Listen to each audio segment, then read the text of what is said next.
Hi friends, ಎಲ್ರಿಗೂ ನಮಸ್ಕಾರ. ಇವತ್ತು ನಾನು ನಿಮಗೆ ಒಂದು ಚಾಟ್ ಸೆಂಟರ್ಗೆ ಕರ್ಕೊಂಡು ಹೋಗ್ತಾ ಇದ್ದೀನಿ. ಇಲ್ಲಿ ತುಂಬ ಟೇಸ್ಟಿಯಾಗಿ ಹೈಜಿನಿಕ್ ಆಗಿ ಅವ್ರು ಮಾಡೋಂಥ ಪದಾರ್ಥಗಳನ್ನ ಪ್ರಿಪೇರ್ ಮಾಡ್ತಾರೆ. ತುಂಬ ಚೆನ್ನಾಗಿರುತ್ತೆ, ನೀವು ಒಂದ್ಸರಿ ಟ್ರೈ ಮಾಡಿ. ನಾನು ಈ ಪ್ಲೇಸಿಗೆ ಬರ್ತಾ ಇರೋದು ಸೆಕೆಂಡ್ ಟೈಮು. ನಾನು ಫಸ್ಟು ತೊಗೊಂಡಿದ್ದು ಕಚೋರಿ ಮತ್ತು ಮಸಾಲೆ ಪುರಿ ತೊಗೊಂಡಿದ್ದೆ.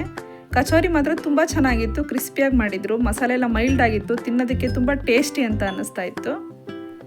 ತುಂಬ ಟೇಸ್ಟಿಯಾಗಿ ಮಾಡೋವಂಥ ಪ್ಲೇಸ್ಗೆ ನಿಮಗೂ ಒಂದ್ಸರಿ ಕರ್ಕೊಂಬರೋಣ ಅಂತ ಈ ಪ್ಲೇಸ್ಗೆ ವಿಸಿಟ್ ಮಾಡಿಸ್ತಾ ಇದ್ದೀನಿ. ಬನ್ನಿ, ಫಸ್ಟು ನಾನೀಗ ಸಮೋಸ ತೊಗೋತಾ ಇದ್ದೀನಿ. ಬಿಸಿ ಬಿಸಿಯಾಗಿರೋ ಸಮೋಸಗೆ ಸ್ವೀಟ್ ಚಟ್ನಿ, ಖಾರ ಚಟ್ನಿ, ಈರುಳ್ಳಿ, ಕ್ಯಾರೆಟು, ಕೊತ್ತಂಬರಿ ಸೊಪ್ಪೆಲ್ಲ ಹಾಕಿ ಉದುರಿಸಿ ಕೊಟ್ಟಿದ್ರು. ತುಂಬ ಟೇಸ್ಟಿಯಾಗಿತ್ತು, ಕ್ರಿಸ್ಪಿಯಾಗಿತ್ತು, ಮಸಾಲೆ ಕೂಡ ಮೈಲ್ಡ್ ಆಗಿತ್ತು. ಇವ್ರು ಮಾಡೋ ಮಸಾಲೆ ಹೇಗಿರುತ್ತಪ್ಪ ಅಂತ ಹೇಳಿದ್ರೆ ತೀರಾ ಮೈಲ್ಡ್ ಆಗಿರುತ್ತೆ, ಟೇಸ್ಟಿಯಾಗಿರುತ್ತೆ, ತುಂಬ ಚೆನ್ನಾಗಿರುತ್ತೆ, ರುಚಿಯಾಗಿ ಮಾಡ್ತಾರೆ ಇವರು. ಬೇರೆ ಕಡೆ ಹಾಗಲ್ಲ, ಕೆಲವೊಂದೊಂದು ಕಡೆ ಅಂತೂ ತುಂಬ ಮಸಾಲೆ ಮುಖಕ್ಕೆ ಕೊಡ್ದಂಗೆ ಅಂತ ಅನ್ನಿಸ್ತಾ ಇರುತ್ತೆ, ತಿಂತಾ ಇದ್ರೆ ಸಾಕಪ್ಪ ಅಂತ ಅನ್ನಿಸ್ಬಿಡುತ್ತೆ. ಆದರೆ ಇಲ್ಲಿ ಹಾಗಲ್ಲ, ತಿಂತಾ ಇದ್ರೆ ಇನ್ನೂ ಒಂದು ಬೇಕು ಅನ್ನೋಷ್ಟು ಲೆವೆಲ್ಗೆ ಇವರು ರುಚಿಯಾಗಿ ಮಾಡ್ತಾರೆ. ಇವರು ಹಿಟ್ಟು ಮತ್ತು ಮಸಾಲೆನ ಮನೇಲೇ ರೆಡಿ ಮಾಡ್ಕೊಂಬಂದಿರ್ತಾರೆ. ಇಲ್ಲಿ ಬಂದು ಜಸ್ಟ್ ಸ್ಟಫಿಂಗ್ ಮಾಡಿ ಬಿಸಿ ಎಣ್ಣೆಗೆ, ಕಾದಿರೋ ಎಣ್ಣೆಗೆ ಒಂದೊಂದೇ ಹಾಕ್ತಾ ಹೋಗ್ತಾ ಇರ್ತಾರೆ. ಕಚೋರಿ ಮತ್ತು ಸಮೋಸ ಹೇಗಷ್ಟು ಕ್ರಿಸ್ಪಿಯಾಗಿರುತ್ತೆ ಅನ್ನೋದಕ್ಕೆ ಸೀಕ್ರೆಟ್ ಏನಪ್ಪ ಅಂತ ಹೇಳಿದ್ರೆ ಇವರು ಬೇಯಿಸೋ ವಿಧಾನ. ತೀರಾ ಹೈ ಫ್ಲೇಮಲ್ಲಿ ಇಟ್ಕೊಂಡು ಯಾವುದೇ ಕಾರಣಕ್ಕೆ ಇವರು ಕಚೋರಿನೇ ಆಗಲಿ ಸಮೋಸನೇ ಆಗಲಿ ಬೇಯಿಸೋದಿಲ್ಲ. ಯಾಕೆ ಅಂತಂದರೆ ತೀರಾ ಲೋ ಫ್ಲೇಮಲ್ಲಿ ಇಟ್ಕೊಂಡಷ್ಟು ಕ್ರಿಸ್ಪಿಯಾಗಿ ತುಂಬ ಟೇಸ್ಟಿಯಾಗಿ ಬರುತ್ತೆ. ಹೈ ಫ್ಲೇಮಲ್ಲಿ ಇಟ್ಕೊಂಡ್ರೆ ಅಷ್ಟು ಚೆನ್ನಾಗಿ ಬರೋದಿಲ್ಲ, ಕ್ರಿಸ್ಪಿ ಆಗೋದೇ ಇಲ್ಲ. ಹಾಗಾಗಿನೇ ಲೋ ಫ್ಲೇಮಲ್ಲಿ ಇಟ್ಕೊಂಡು ಬೇಯಿಸ್ತಾ ಹೋಗ್ತಾರೆ. ಆವಾಗ ತುಂಬ ಚೆನ್ನಾಗಿ ಕ್ರಿಸ್ಪಿಯಾಗಿಯೂ ಇರುತ್ತೆ, ತಿನ್ನೋದಕ್ಕೆ ಒಳ್ಳೆ ಟೇಸ್ಟು ಅಂತಲೂ ಅನಿಸುತ್ತೆ.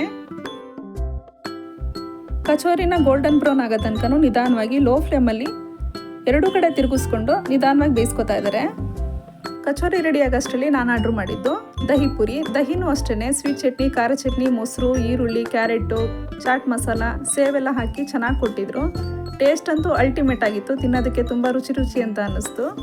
ಇದಾದಮೇಲೆ ನನ್ನ ಫೇವ್ರೆಟ್ ಕಚೋರಿ ತೊಗೊಂಡೆ. ಕಚೋರಿ ಆಲ್ರೆಡಿ ಬಿಸಿ ಬಿಸಿಯಾಗಿತ್ತು. ಇದಕ್ಕೂ ಅಷ್ಟೇ ಸ್ವೀಟ್ ಚಟ್ನಿ, ಖಾರ ಚಟ್ನಿ, ಈರುಳ್ಳಿ, ಕ್ಯಾರೆಟು, ಮೊಸರೆಲ್ಲ ಹಾಕಿ ಕೊಟ್ಟರು. ತುಂಬ ಚೆನ್ನಾಗಿ ಅನ್ನಿಸ್ತು. ಅದರಲ್ಲೂ ಬಿಸಿ ಬಿಸಿ ಇದ್ದಿದ್ದರಿಂದ ಚಳಿಗೂ ಅದಕ್ಕೂ ತಿಂತಾ ಇದ್ರೆ ಒಳ್ಳೆ ಮಜಾ ಅಂತ ಅನ್ನಿಸ್ತು.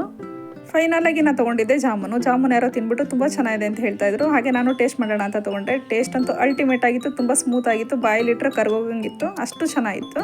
ಈ ಅಡ್ರೆಸ್ಸು ಎಲ್ಲೋ ಕೆಟ್ಟಾಗುತ್ತೆ ಅಂತ ಹೇಳಿದ್ರೆ ಭೋಜ್ಪುರಿ ಚಾಟ್ಸ್ ಅಂತ, NR ಮೊಹಲ, 3rd ಕ್ರಾಸು, ರಾಜೇಂದ್ರ ನಗರ, ಮೈಸೂರು. ಆಪೋಸಿಟ್ಟು ಜೈನ್ ಸ್ಕೂಲ್ ಎದುರುಗಡೆನೇ ಇದೆ. ತುಂಬ ಚೆನ್ನಾಗಿರುತ್ತೆ, ನೀವು ಒಂದ್ಸರಿ ವಿಸಿಟ್ ಮಾಡಿ.